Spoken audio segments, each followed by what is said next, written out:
Good morning. It's my honor and privilege to welcome Mr. Paul Dupuis to a BW People Dialogue on Leadership. As you know, over the last 2 weeks, Business World and BW People have been doing leadership dialogues with corporate leaders, with inspirational leaders, and leaders from all walks of life. Today, we have the pleasure of having Mr. Paul Dupuis, who's the Managing Director and CEO of Randstad in India. He's an Asia lover. He's been working in Asia for the last 25 plus years.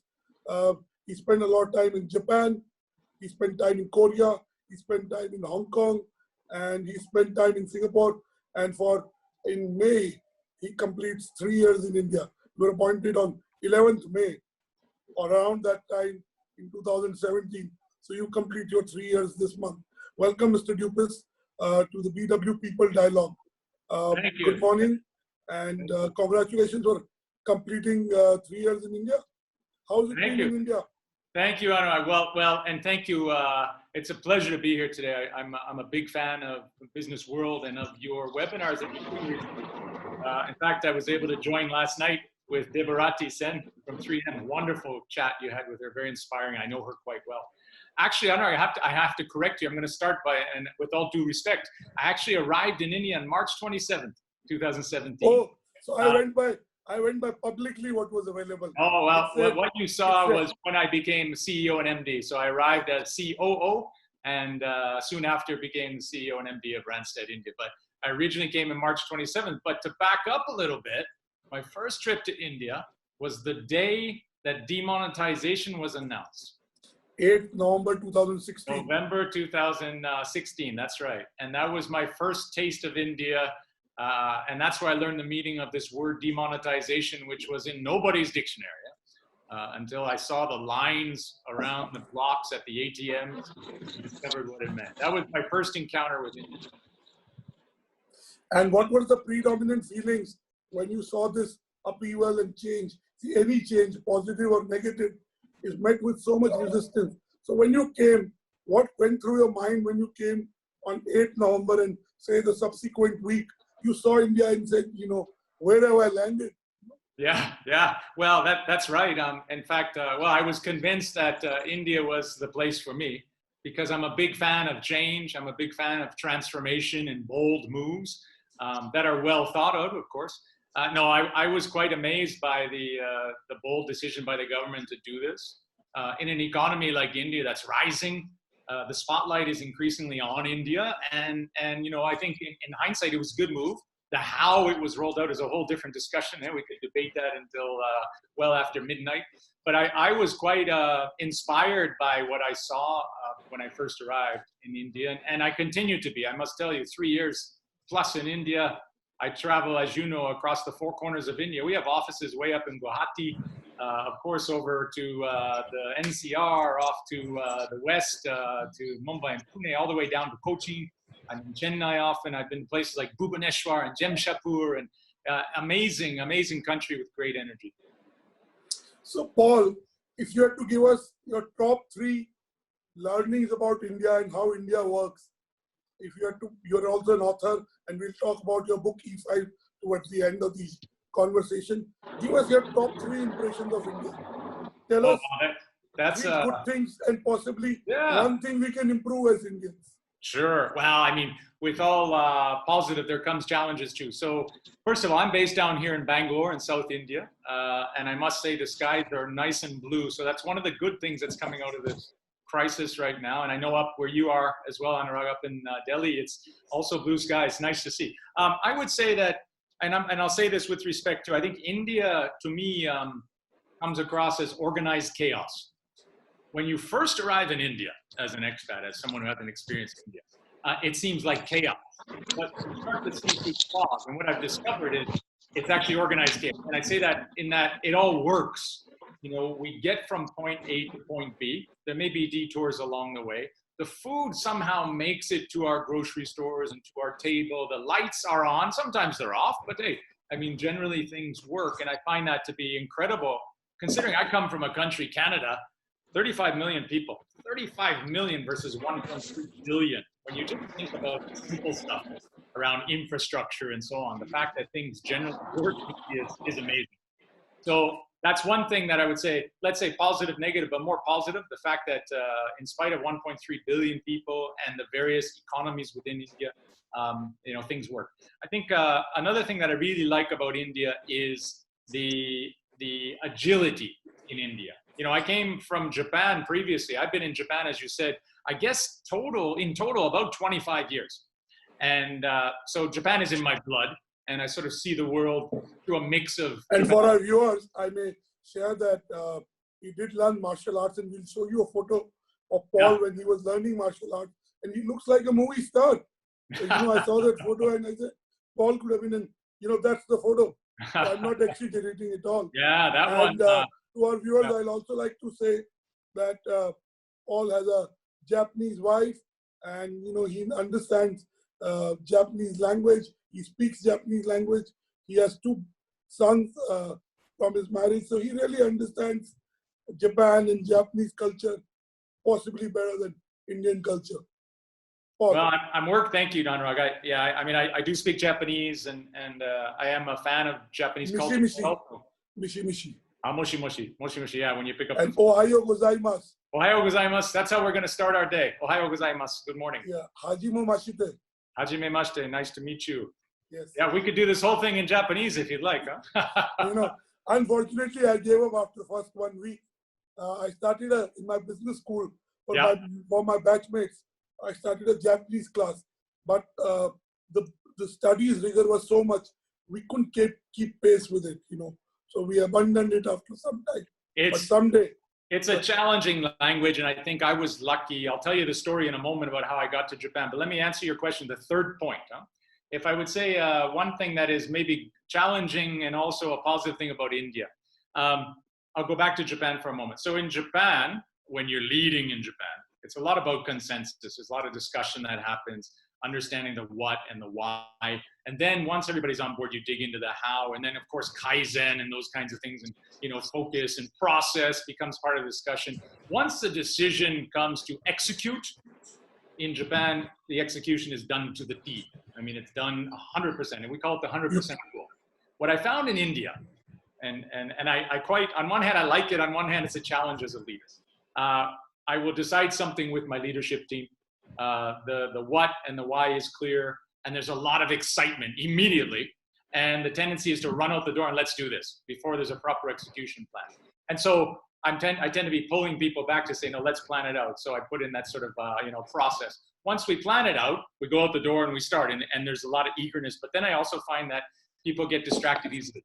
India is a land of abundance. It's really hard to have laser sharp focus when you have so many opportunities, particularly in a country like India that's growing and changing so fast. So I think one lesson that we could learn in India from Japan is that focus, that sense of Kaizen. But I have to say, I have one more. The thing that I really love about India, and I know it's debated by many, but is Jugaad. I think Jugaad is a secret weapon when it's managed right, when it's harnessed. If you could take Jugaad, that spirit of creativity, ingenuity, and if you could mix it with the ultra focus of Kaizen and process and marry those two, India would be unstoppable. So that's kind of one of my missions here is to do that. Fantastic, Paul. Paul, we are doing this conversation in the backdrop of COVID, of Corona, of this pandemic. Yeah. And you've logged in from your home. You've been in your home almost 50 days. You haven't stepped out. Yeah. A lot of people are worried. A lot of people are losing jobs. A lot of SMEs have lost businesses. Dare I say, some have lost hope.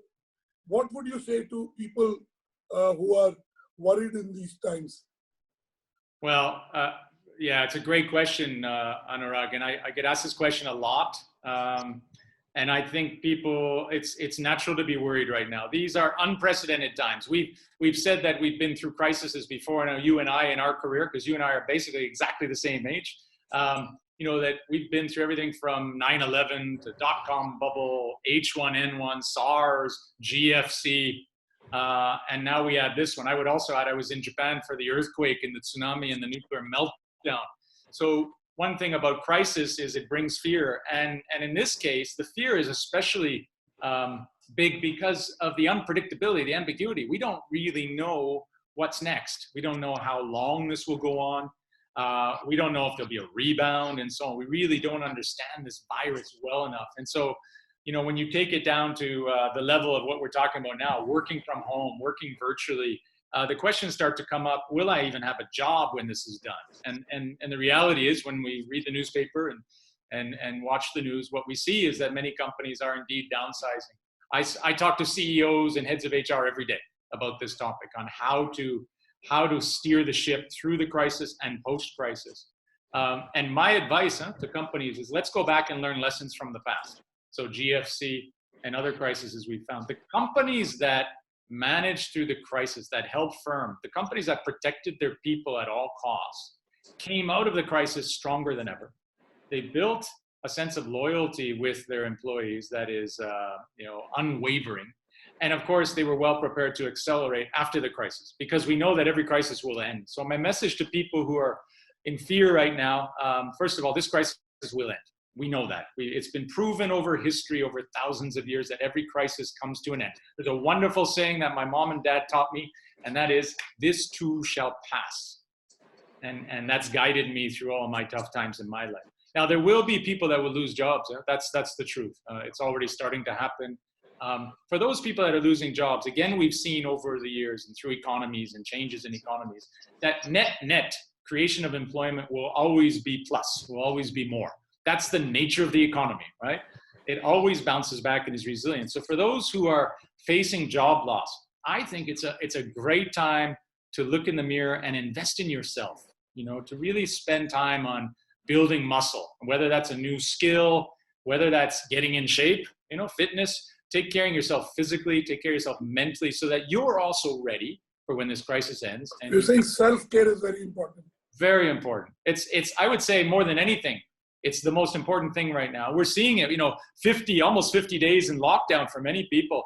We're starting to see this, cabin fever, anxiety that comes from being alone, especially if somebody lives alone and they're away from family as well. This is a long time to be kind of, secluded. And so we see that as a real issue moving forward. So, Paul, I want to ask you a couple of business questions, and then I want to come to Paul Dupuis, the leader, the individual.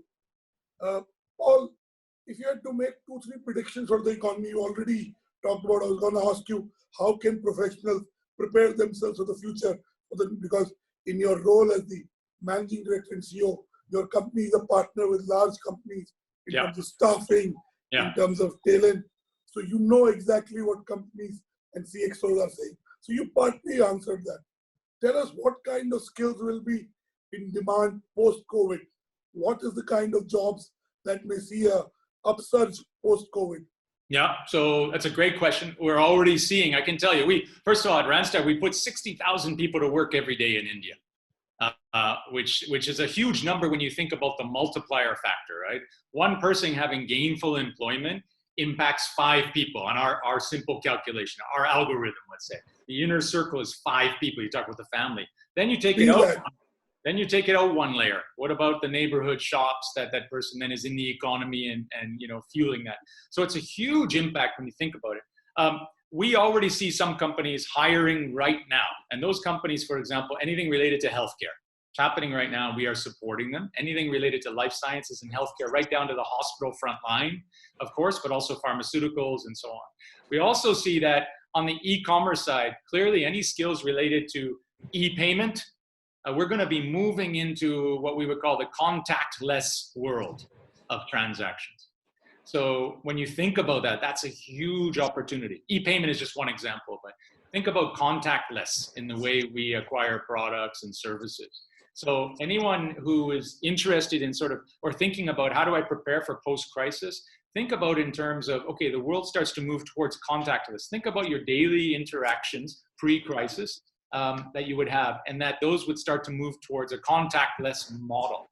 So, what are the skills? Clearly, anything related to data science, data analytics will become very important.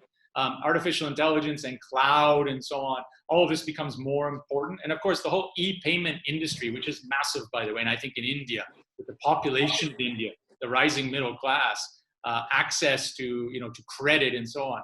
I think there's a huge opportunity there moving forward as well. Great. I'm just seeing the questions and comments, and already you started to get a very good response. Paul, you also deal with CXOs, CEOs, promoters. What are senior leaders saying about the future? What are good things they're saying? What not so good things they're saying? And the not so good things may be temporary. They may be the new abnormal, but hopefully not the new normal. Yeah. Well, and these new phrases have come up, right? Like the new normal and social distancing and so on. They somehow were born, I think, too quickly. You'll probably agree, social distancing is not the proper word right now. This is physical distancing. We need to be more socially and emotionally connected than ever right now. That's why we're doing what we're doing now. It's so important. So the physical distancing, I think, will be ongoing, but of course, it will be loosened over time. It's human nature to want to be together. And especially in India, I believe India, especially people in India, are social animals, and that's why I really enjoy being in India, because I thrive on being with people. To your question about CXOs, so nobody has a crystal ball, and the CXOs I talk to all admit that, but we all have predictions. We all have predictions. I'm seeing kind of a clear line between the, let's say, two types of responses. There are the CXOs that are saying, okay, this is a massive crisis, this is a massive challenge, but in crisis comes opportunity. There are those CXOs that started the journey in this crisis with that mindset, and they're looking for the opportunity. And they're guiding their teams in a way that assures calm, while there's a sense of urgency, but calm. They talk about safety, they talk about protecting self and family and customers and so on. And they talk about one day when the crisis ends, this is what's going to happen. So it's not false optimism. It's that idea of pragmatic optimism that we hear a lot about, or in Good to Great, it's the Stockdale paradox, right? Where you confront the brutal facts, you don't pour sugar on it. There are the other leaders that have emerged. And I think in crisis, you see what leaders are made of. There are leaders that are also going to one extreme to saying, it will be over soon. It will be over in 2 weeks. We'll be back to work before you know it.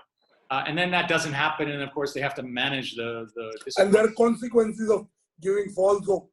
Absolutely. And leaders should never do that, especially in crisis. Leaders should show calm, but should also be transparent and human. And I think there are others that have also kind of bought into the gloom and doom stance that this is going to kill the Indian economy and the global economy, that the recovery from this will take years, and so on. And, I don't necessarily buy into that, because I think we should all learn from the past. While this is unique, this experience, we do know that there is a past indication that every crisis, no matter how big it was, whether it was world wars or crashes of the stock market, natural disasters. I mean, India's been through everything. Invasions.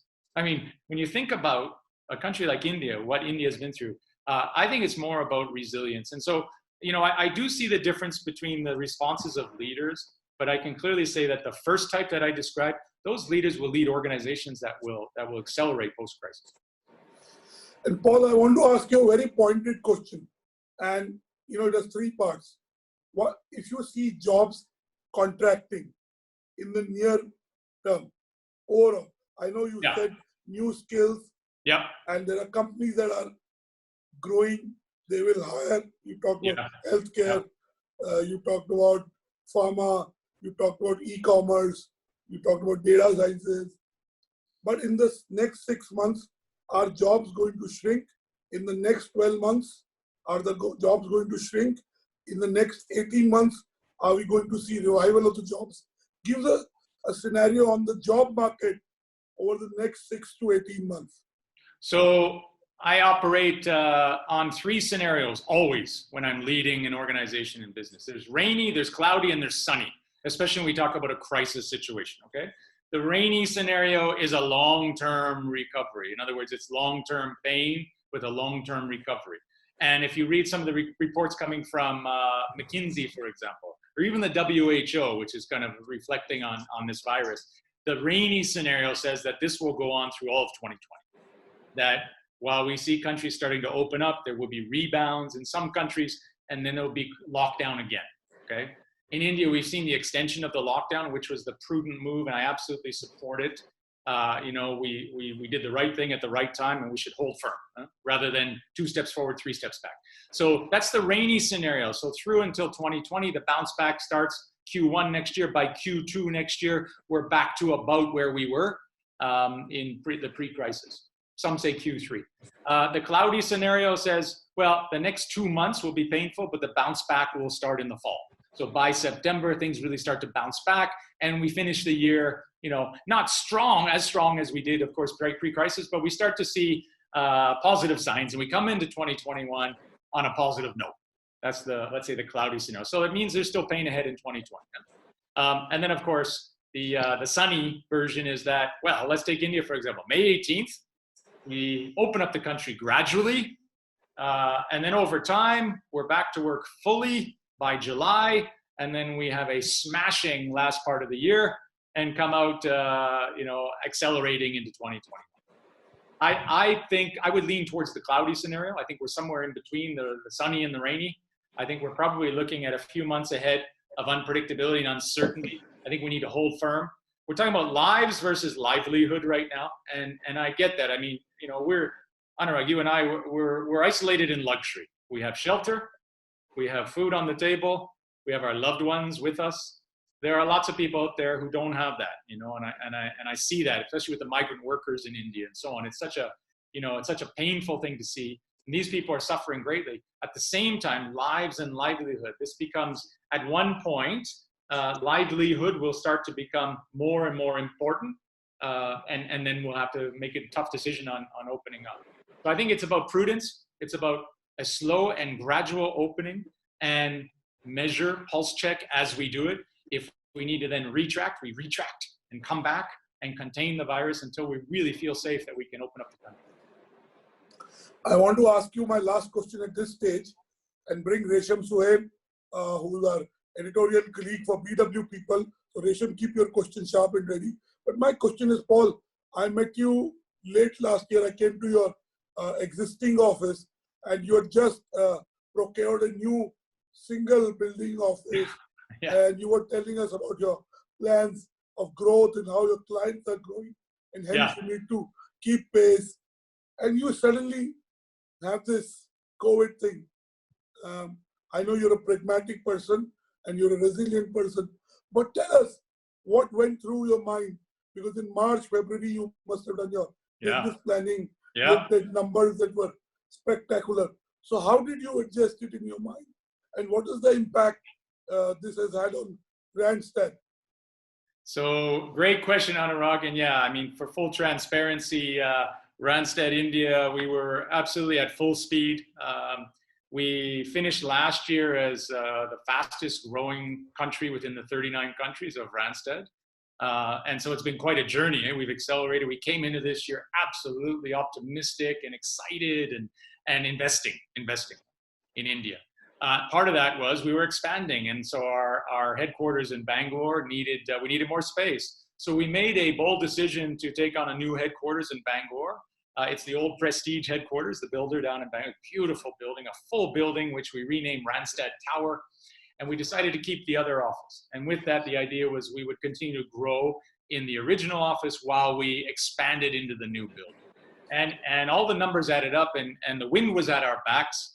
February 21st, we moved in, had a wonderful celebration where we cut the ribbon on this new building, and a great buzz around the company.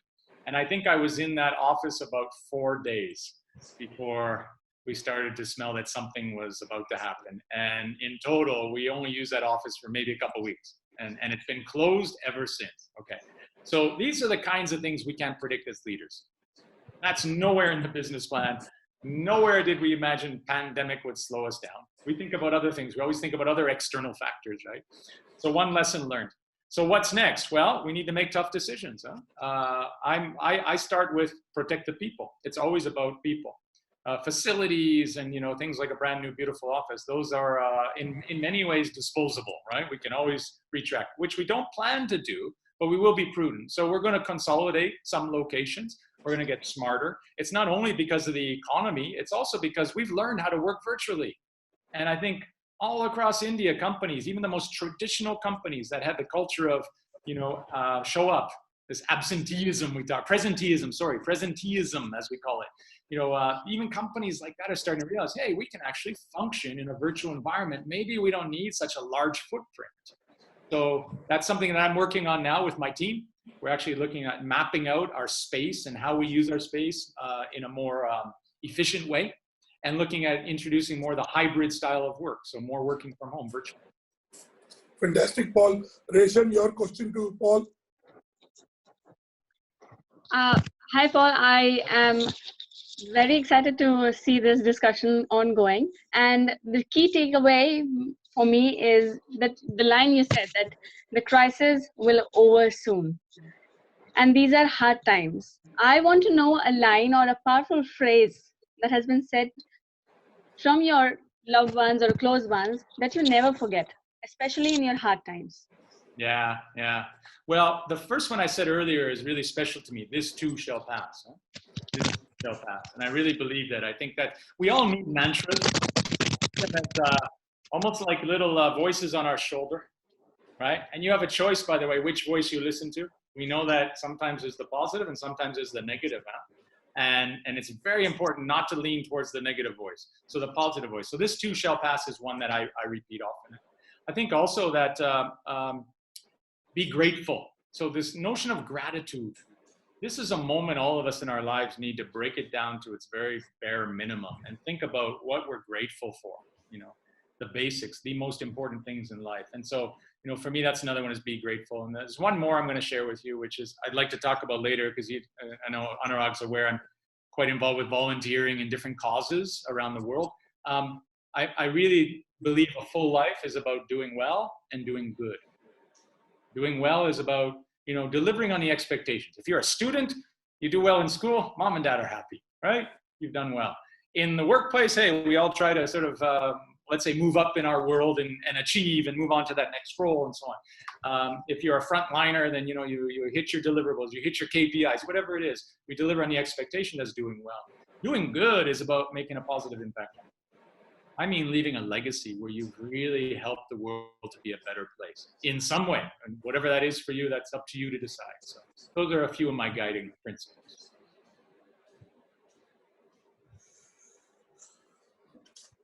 I think you're on. So, Paul, I want to... yeah, go ahead, Annurag. I want to ask you a very real question.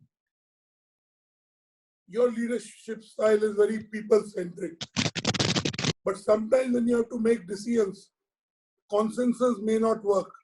Yeah. How does Paul Dupuis deal with it? He has to make hard decisions because you have a very affable nature, and that's your nature. It's not just something that you put on. Having interacted you over the last 2.5, 3 years very rigorously, and you're a good balance of being a relationship-oriented person and a business-like person. So there is a balance. But so how do you, when you have to take tough decisions as a leader and deal with what you have, what is the kind of thought process that you go through? Yeah, that's a great question, Annurag. And there's this old saying that it's lonely at the top. Huh? I have to tell you, when I arrived in India, I arrived alone. I left my family behind in Japan because I was here on a turnaround transformational mission. And so I arrived alone in Bangalore. I didn't know a single person in the country. I hadn't even met the team yet. And so I walked in as the guy from outside who knew nothing about India. It was coming in. And the first time that in Randstad there would be a non-native Indian leader. And I said, nice to meet you to my leadership team. And then I began the journey. And I'll tell you what, tough decisions along the way. We had to transform the leadership team. That meant some tough decisions about people. And I'll recall, a lot of these decisions come from what I call your North Star. What do you stand for? What is your greater purpose? Why do you exist?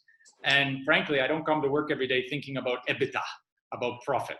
Profit is an outcome of having the right people. I'll call them great people. And great people, by the way, means great values. Yeah?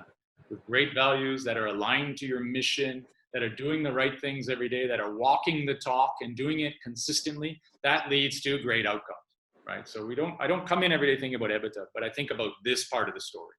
And so the first thing I needed to do was surround myself with great people, with great values.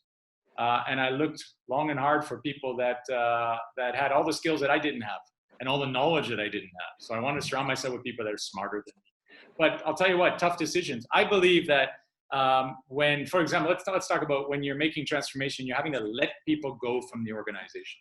I'm a big believer in being respectful and being humane through this very difficult process. And so these kinds of things are done in as warm a way as possible to value the person, to protect their integrity, but the decisions are also made swiftly. So it's important to know that as a leader, I realize that as a leader, it requires courage and requires you to separate the logic from the emotion. And so I've had to do that often in my career. I don't enjoy those decisions, but in order to protect the people in the organization, we have to make those tough decisions. So swift, sharp, but in a humane way. And that's something that's guided me as a leader. And right now, we're all faced with that. Myself included, we're faced with tough decisions, and tough decisions need to be made on a number of parameters. I start with data. I always begin with data. Show me the data. Then I gather opinions. I think about impact, and then I make my decision. And sometimes my decision will be very different from the opinions around me, but it won't conflict with the data. And I think that's very important. At one point, we're making tough decisions about keeping the organization above water, moving forward. It needs to be about data. Thank you so much. So you marry objective information with qualitative analysis and in a humane way, take your decision. So that's beautiful. Yeah. Paul, you were the chairman of the Hope International, right? Yeah. At one point. Yeah. And for our viewers and people who tuned in, I want to show you what Paul did in Cambodia. If we can have that, he went to the monastery, worked with children. Paul, tell us a little bit about this, because this may inspire other leaders to do what you did and contribute. Why did you do this, and how did this make impact? You talked about the purpose. Sure. Thanks, Annurag. Thanks for bringing that up. I mean, it's very important to me, and it affects me as who I am as a leader and as a person. So I'll rewind back to 1992. I was in Japan. I should remind you too, I arrived in Japan with a backpack and $300 Canadian in my pocket. I had no place to stay and no job, didn't speak any Japanese, but I was young and full of dreams. And I wanted to learn the martial arts, karate in Japan. I had done it in Canada. It was my passion. So that's where my journey began in Japan. First night on a park bench, and then I kind of built my life there and I fell in love with Japan. One summer, 1992, during the summer breaks, I would go to Thailand, to Bangkok, to train in Muay Thai kickboxing, to kind of do some learning and some extra training. And a friend of mine said, hey, let's pop over to Cambodia. I knew nothing about Cambodia. We talked about this city called Phnom Penh, which again, I knew nothing about. And this is pre-internet days when, it's pretty hard to actually research something. I heard about it, saw a little bit about it in a Lonely Planet book, and off we went. We went to Cambodia. Well, if you recall, 1992, that's when the Khmer Rouge and Pol Pot were still in power. They were about to be ousted by the United Nations Transitional Authority for Cambodia, which arrived after I was there. To make a long story short, I fell in love with this country. And this is a country that has been through horrible tragedies over their history, but a wonderful culture and wonderful people. So Cambodia's kind of got into my blood. Fast forward now from 1992 to early 2000s, and I discovered an NPO called Hope International, which was originally born in Canada, but now it's a large global NPO, which is all about sustainable development. And their mission is to help the neglected poor become self-reliant. And that's the powerful mission, helping the neglected poor become self-reliant. So it's not about disaster relief and so on. It's not about picking up a hammer and building houses. It's helping others become self-reliant, to teach. And so I got involved with Hope. And I'm a big believer in seeing is believing. So I got on the plane with that time the chairman of Hope, and we went to deep into the jungles of Cambodia. The government of Cambodia have allocated a province called Pursat in the northwest part of Cambodia. It's one of the poorest parts of Cambodia. They've allocated it to Hope to run the projects. And our projects were focused on two things. One, bringing water, clean water, access to clean water to these very poor families living in the jungle. And many of these families are single mothers. with lots of children. There's no family planning in these areas, illiteracy and so on. Men tend to leave and not come back. So first, getting access to clean water, as we know, changes lives. It improves health, of course, life expectancy and so on. Then we would then teach them how to use the water to farm so they can feed their family. And then we launched something which is quite innovative called the Cow Bank. We took the microfinance model from the Grameen Bank, which won the Nobel Prize.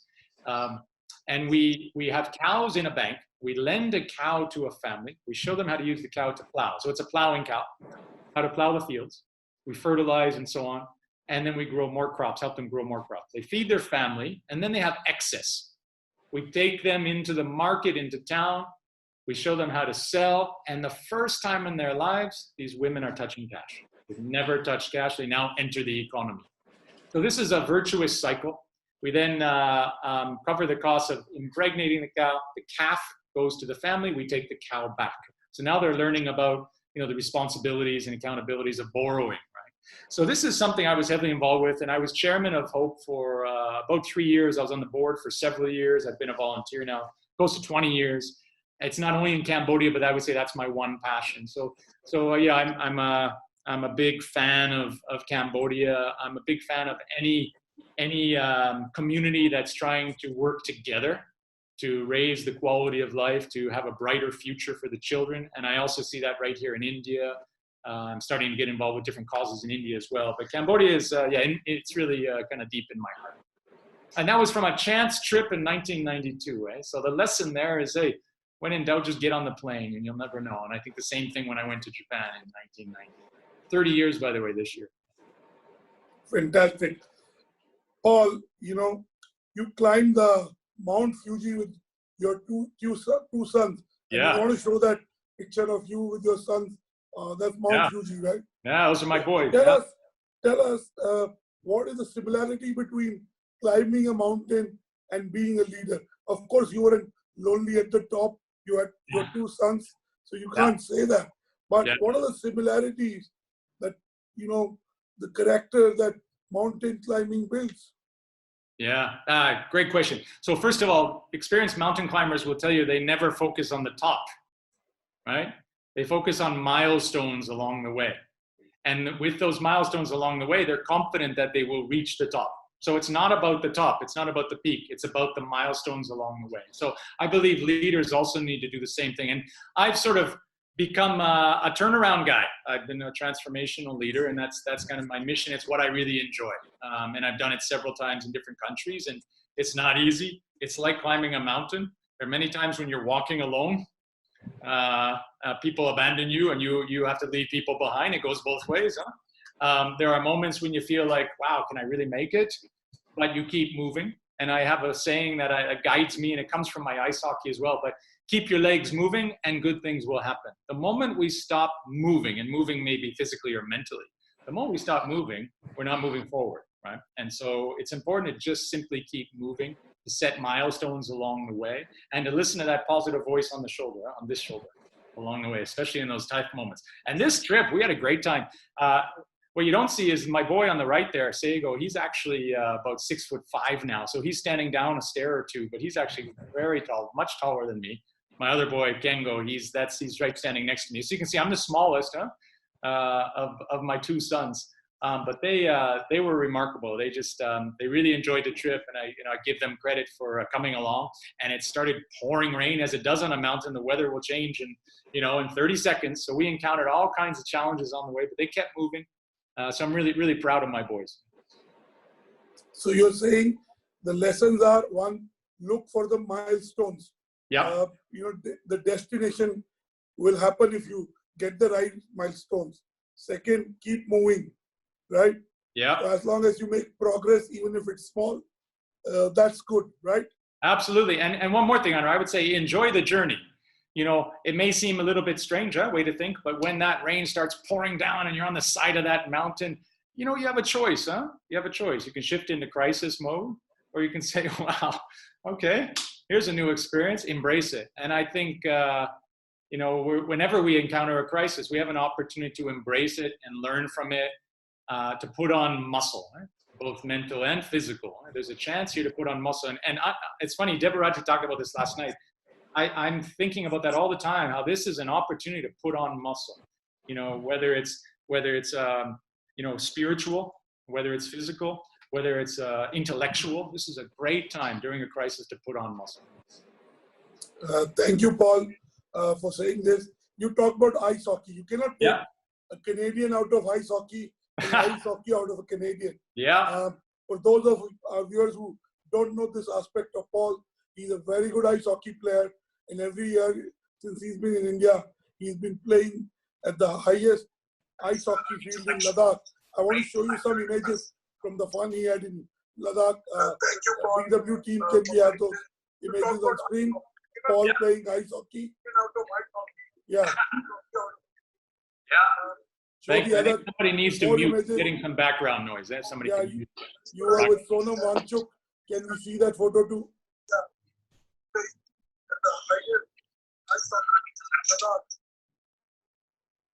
So let me tell you this story, Annurag. Thank you for raising this one as well.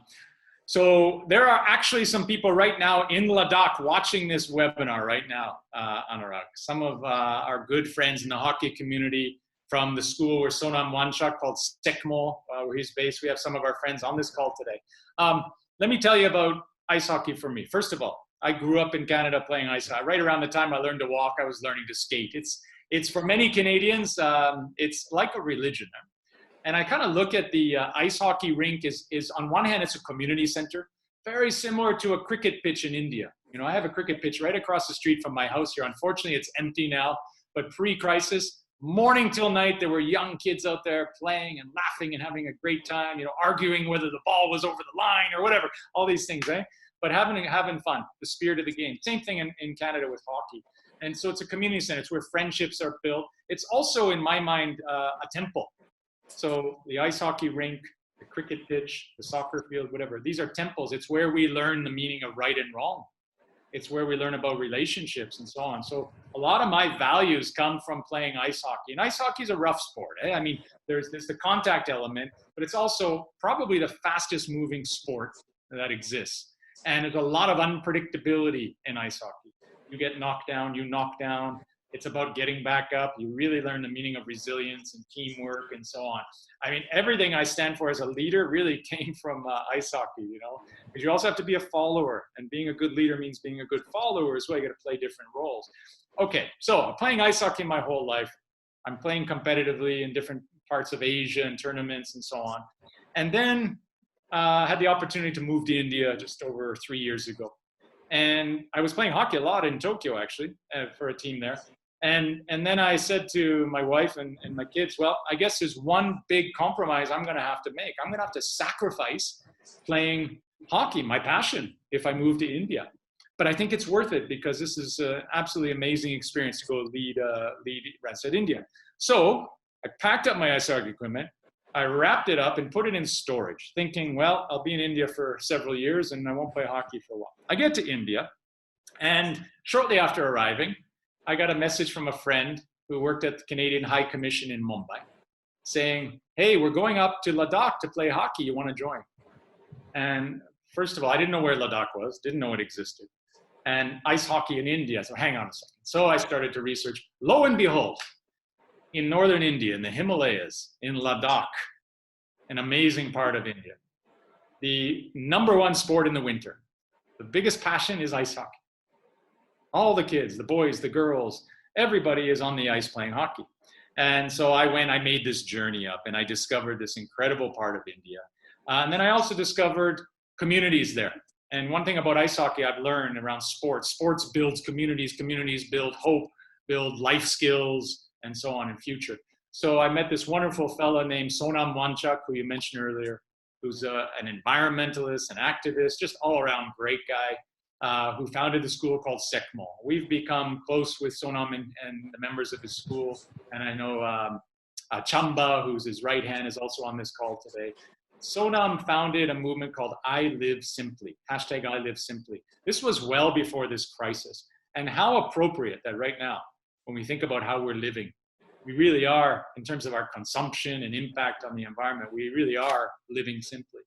So every year we've been going now. We go with a mission. One is to support ice hockey in the region. I coach local teams. We go to remote rinks. We also donate equipment. And when you think about ice hockey equipment in India, it's not sold anywhere. So to get it, it has to come from outside. A pair of skates could cost anywhere from $500 to $700 US. Way out of reach for anyone in a remote rink in Ladakh. So we've teamed up with the hockey community, my friends around the world. This year we brought about 700 kilograms of ice hockey equipment to Ladakh. And we separated into allocations to different rinks around Ladakh, remote rinks in villages. These are frozen lakes, basically in the Himalayas at 12, 13,000 feet. And we donated the skates and the protective equipment. And then we helped people get on the ice and experience the joy of hockey. We also, a little bit of serendipity, I got a phone call from someone saying that Slava Fetisov wants to join the trip in Ladakh. Now, Slava Fetisov is a Russian legend ice hockey player. He's an Olympic gold medalist for Russia. He's an NHL Stanley Cup winner multiple times. He's a Hall of Famer. He's the Sachin Tendulkar of ice hockey, at least in Russia. He's also the former Minister of Sport for Russia. Okay? And he wants to come to Ladakh. This is in November last year. We're planning to go in January. So lots of late night calls. We made it happen. He came. And the reason he came was he is now a United Nations ambassador for climate change. And he's playing what he calls the last game. Ice hockey games all over the world in very interesting locations to raise awareness on climate change. And where better a place than the Himalayas, huh? When we talk about climate change. He's played in Monaco, he's played in Kenya, he was in the South Pole recently and came to Ladakh. So I got to spend a couple days with this absolute legend. We went together to visit Sonam Wanchak at Sekmo, and we learned about the amazing things that he's doing there with his ice stupas and so on. And of course, Slava shared some of his ideas. These guys really hit it off. And then we played a game with the Indian national ice hockey teams. Yes, India has national ice hockey teams. They're part of the International Ice Hockey Federation, men's and women's teams. So we played, our team was called the Last Game Team in red jerseys, you saw in that photo. We played Team India, a mix of the men and women's teams. And we had a wonderful time. The Lieutenant Governor of UT Ladakh joined us, along with representatives of the community. It was an amazing trip. You'll see in this photo, these are members of the Indian national women's ice hockey team wearing the Randstad jersey. So Team Randstad put in a team. And I want to say one more thing, Annurag, which is another side story, which is really special for me. You know, to stay in shape for ice hockey, you know, you gotta find a way to get on skates. And in India, the only place I would be able to do that is to get on rollerblades in Cubbon Park in Bangalore. So I would skate when I was living alone here in India. I would skate around the park, had my headphones in, and I was thinking about, you know, my business and how to lead forward and so on. That's where I get my ideas. And then I saw these young fellas, these young Bangaloreans on roller skates in Cubbon Park. So I did a quick U-turn and I went over to these guys and said, "Hey, fellas, you're into rollerblading?" I said, yeah, we come here every Sunday. And so we're the Bangalore skaters. I said, "Hey, do you know anything about ice hockey?" And he said, "I've seen a YouTube video." Tell you what, I'll bring some gear next week. We're going to play street hockey.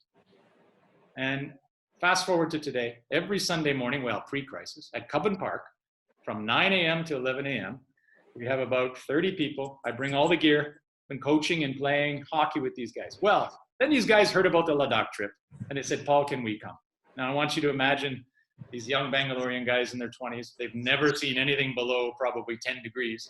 Now I'm going to take them to minus 25 degrees, and they want to get on the ice. First time to get on the ice. So we did that. They've joined us, and you would have seen that in the photo as well. So, you know, communities coming together to support a cause. It's such a, for me, it goes back to that do well, do good mission that I'm on, and it's really a real pleasure. We're already planning for January 2021, and Annurag, you should join us.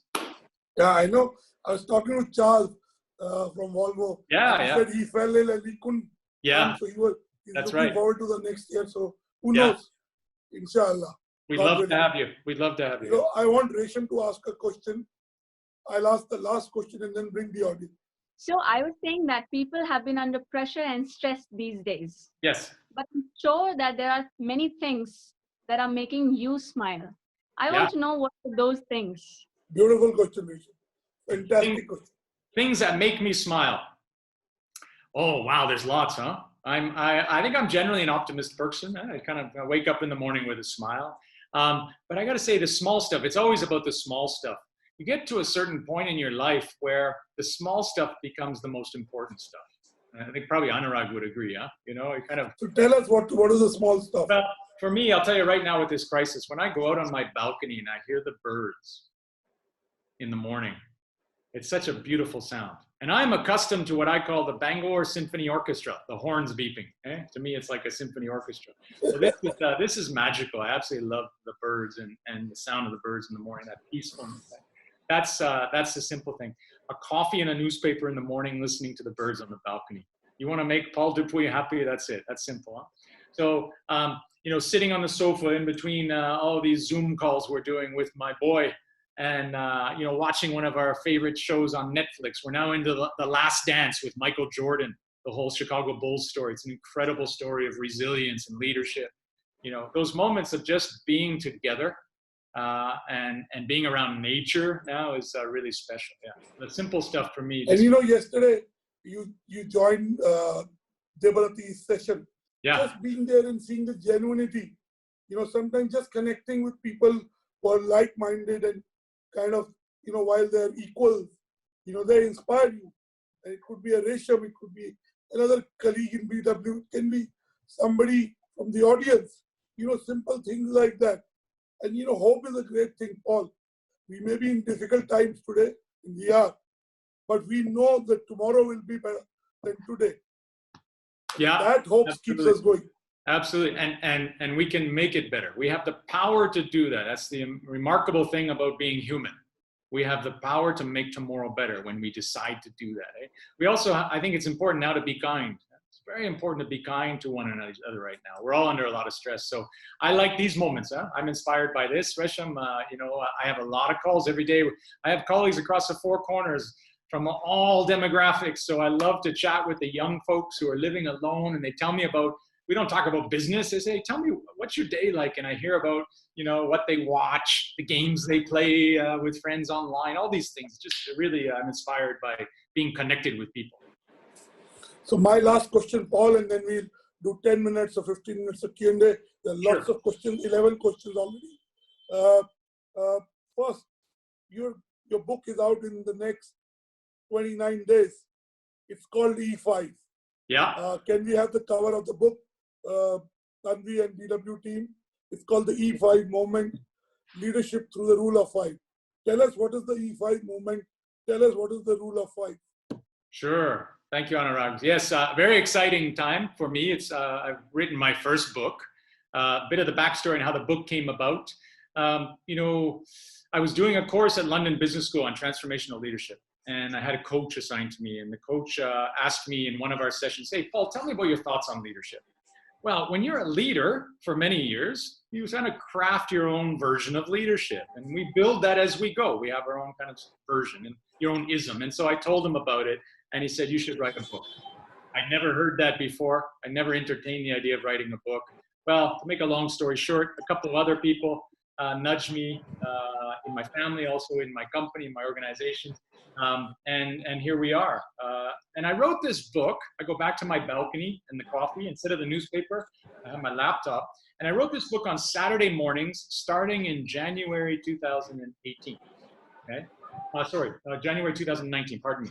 So 1 year ago. So I started January 2019, and I would allocate about 2 hours every Saturday morning where I would write. And I was having a hard time writing this because, you know, I had ideas and I knew what my philosophy of leadership was. I had used this E5 models for many years with my team members informally, but I never thought of putting it into a book format. I had a hard time getting started. So I literally went on to Google and said, how to write a book. I did a search and I found lots of great YouTube videos. And then I came up with my own idea on how to do it. So I actually recorded myself. I recorded over 100 voice memos of me talking about my belief and my thoughts on leadership. And then I re-listened to those and I started to write the book. In short, the book is about a formula, a model for game-changing leadership. It's based on observations of game-changing leaders, of great leaders and, let's say, not so effective leaders, because we learn from both, the good and the bad. And myself, my own journey. So a lot of anecdotes, my own stories, but also stories of leaders across genres. And the first E is about envision. Every game-changing leader starts with a compelling vision that touches the hearts and the minds. Whether it was Reverend Martin Luther King who said, "I have a dream." And everyone wanted to lean in because they wanted to know what's the dream, right? So, and then of course, once you have that compelling vision, the compelling vision should not be about the output. It's not about profit. That's not a compelling vision. It's about purpose, why we exist. Secondly, the leader needs to go out and express it. So we've got the first E in vision. Next, we need to express it. And the way we express it needs to be in a way that's going to ignite action, to inspire. And that's where we call in omni-channel. The omni-channel approach to expressing the vision is very important. It has to be multi-directional and come in different flavors and bits and bytes. Then, of course, once you express it in an effective way, you generate excitement. When that leader starts to generate excitement, the beginning of the movement has started. And that's when things get exciting, right? So the leader has started to move the wheel through expressing a compelling vision. And then the fourth one, and this is very important, I'd say in the stage of my journey and my career, I'm in this stage right now, leader as enabler. So the fourth E is enable. The leader needs to make sure the team has the tools, the know-how, the support, the environment to then take this vision forward, bring it to life. And finally, the ultimate judge of the effective leader, the game-changing leader, is to execute on that vision, bring it to life. So it's the 5 E's. It comes out June 5th across the world on Amazon. Because we're in a virtual world, it's going to be on Kindle to start. Although there is a shipment of hard copies coming. Annurag, and I've got one for you, of course, because you've been a big part of this. You've nudged me, you've encouraged me over the past couple of years. So really looking forward to bringing the book to life. Yeah, thank you for your faith in us and me. And all these serendipity. We met, I must tell our viewers, every time I meet Paul, I carry a book for him and he carries a book for me. And we were talking about the books that we exchanged, and he suddenly said to me that I have a book idea. And that's how, and we had a book partnership with a European publisher, and it's a world-class book publisher. So Paul's book is out in a month, and the E5 moment hopefully will transform your life if you read it.